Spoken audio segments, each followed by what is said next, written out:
Hi guys, good morning. Here is just a clarification on the arcade assignment. So this is an assignment that you can work on with yourself, or if you want to have a friend that you've been quarantining with, or your parents agree that you guys can get together, or just talk virtually or something, that's an option. But probably your best option is going to be to work by yourself. You choose. Secondly, this is a one game that you're making. You are not making the whole arcade. Some of you are a little bit confused and thought you had to make that whole thing. No, each one of you is just making one game.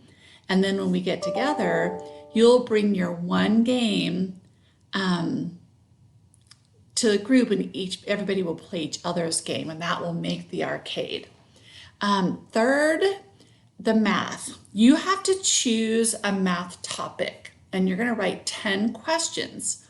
So you're going to put your questions on little cards or cut little pieces of paper out and write your questions on them.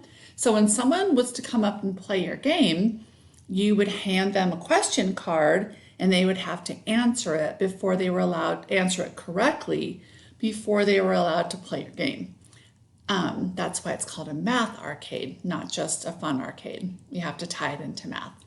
So let's just say I came up to little Billy's arcade game. He would hand me a question card. I would have a whiteboard or a piece of paper and pencil, and I would figure out the problem and the answer. I would hand it back to little Billy, and little Billy would say, yes, you get to play the game. Go ahead and have a try. And I would do it. If I didn't get it right, little Billy would say, oh, try again, or would you like a different question? And little Billy may give me a different question to try. So as soon as I got the answer right, I could play the game. Okay, so that's what's due by tomorrow is your questions, your 10 questions and the answer key. So one, questions and the answers, not just questions, but both. So you have to be able to solve them too. Now, oh my gosh, I'm watching a hummingbird come eat the bugs out of a spider's web. Weird. Anyway, sorry, a little distracted by that. So after you create your 10 questions, I want you to think about your game. And in yesterday's assignment and today's, there's a little link for a planning page. So on your planning page, what kind of a game are you going to play? What materials are you going to use? What are the rules going to be? So you also have to write a sheet of paper with the rules on it. So when someone walks up to your game, they can see attached to your game very clearly what the rules are to play your game. Do you have 3 attempts to get the right answer? Do you have only one try? What kind of prizes are you going to get, etc. You can come up with all that criteria on your own. Now I know it's a little different than being at school because we have no supplies to share with you guys. You're going to have to use what you have at home, and I understand that. You might not have a lot of things and you might not be able to get to a store. Your parents aren't going to go to a store, but they do eventually have to go to a store to get food. So maybe they can pick up a few things if you need it.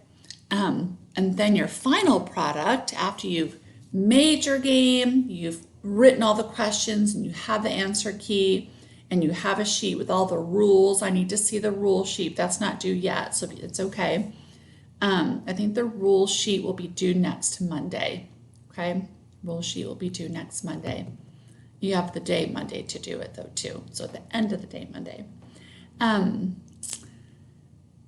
Then what your final grade will be your grade. How the grade's going to be composed is your questions and the answer key, your rule sheet, and then finally, somehow taking a video of you actually playing your game. So you can use a cell phone to take the video, or if you have, I don't know, that's the only way I can think of doing it, unless you have a special video camera. But the cell phones take a great video and then just send the videos to me. What I can do is I can put all the videos together and send something to y'all so you can see each other's games.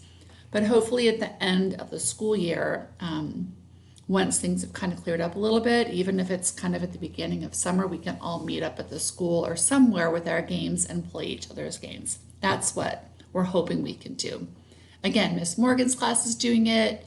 Miss Plutus, Miss Swafford's class is doing it, and Miss Pluta, I think, is making it optional for her students. So I'm not sure if all of them are going to do it or not. I could be mistaken. I'm not sure. So you'll have other kids and other classroom stuff to play too, which will be really fun.